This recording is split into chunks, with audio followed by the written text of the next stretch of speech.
গর্ভবতী অবস্থায় টিকটক করাতে শাশুড়ি বাধা দেওয়ার কারণে বিশাল হট্টগোল। হ্যাঁ দর্শক, এখানে এমনই একটা ঘটনা ঘটছে। দর্শন গর্ভবতী অবস্থায় টিকটক করাতে টিকটক বাধা দেওয়ার কারণে শাশুড়ির সাথে বিশাল হট্টগোল। চলুন বিস্তারিত তাদের কাছে।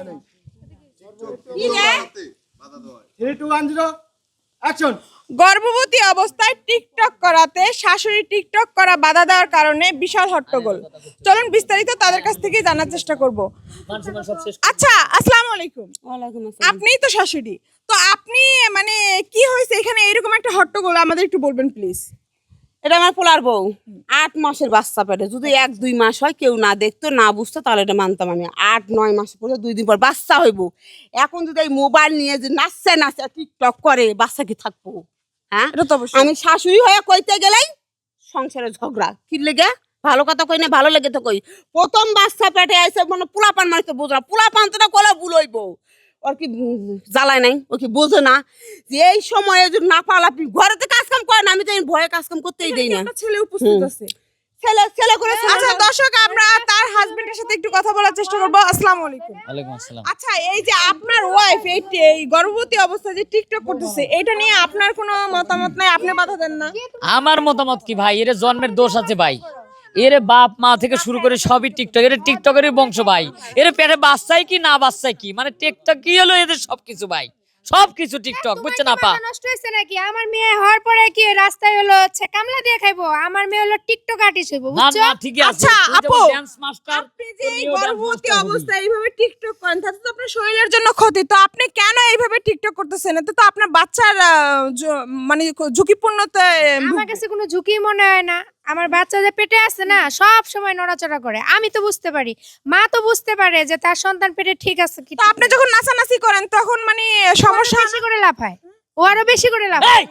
তোর বাপ মা কয় লাখ টাকা ব্যাংকে জমা রাখছি রে, তুই যখন অসুস্থ পড়বি, তোর এই বাচ্চার যখন ক্ষতি হবে, তোর বাপ মা যে টিয়া দিয়ে যাবি রে।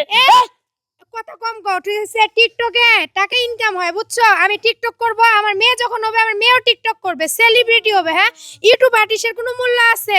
যারা নাটক করে এদের কোনো মূল্য আছে? যারা ছবি করে এদের কোনো মূল্য আছে? এখন টিকটক আর্টিস্টের মূল্য বেশি। সাইকো, তোর টিকটক করে খাওয়া লাগবে রে। আমি কামাই কাজ জানি, আমি কি ভয়নির বাচ্চা? শুনো, ইন্টারনেটে এখন মানুষ বেশি টাকা ইনকাম করে। তোমার ওই রিস্কে আপু, আপনি সুস্থ হন, তারপর আপনি টিকটক করেন, আপনি সোশ্যাল মিডিয়াতে ভিডিও বানান, এটা তো ক্ষতি কিছু না, এটা অপরাধেরও কিছু না। কিন্তু আপনি তো আগে সুস্থ হওয়াটাই মানে জরুরি। তো আপনি এরকম করবেন, আপনার সন্তানের উপর তো এফেক্ট পড়বে। এফেক্ট পড়বে না? আমার মায়ের মুখে শুনছি যে বাচ্চা পেটে থাকা অবস্থায় আপনি যত লাফালাফি করবেন, যত খাবেন, যত নাচানাচি করবেন, আপনার বাচ্চাও সুস্থ থাকবে আর আমিও সুস্থ থাকবো।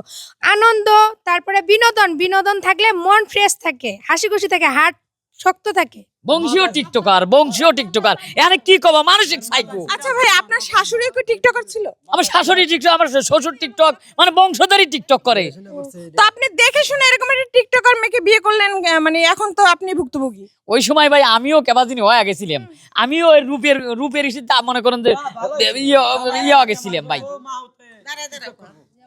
দর্শক, তো এখানে দেখতেই পারলেন যে এখানে গর্ভবতী অবস্থায় কিভাবে সে টিকটকার পাগল। সে এক প্রকারে টিকটকের পোকাটা একদম মাথার ভিতরে ঢুকেই গেছে। তো দর্শক, আমাদের এই ভিডিওটা শুধুমাত্র আপনাদের বিনোদন দেওয়ার জন্য তৈরিকৃত একটা ভিডিও। তো আমাদের ভিডিওটা কেমন লেগেছে অবশ্যই আপনারা কমেন্টে জানাবেন। আর আমাদের ভিডিওটা যদি ভালো লাগে, লাইক কমেন্ট শেয়ার দিয়ে আমাদের পাশে থাকবে। আবারও কোনো এক ভিডিও নিয়ে আমি স্বাগত সুমি হাজির হব।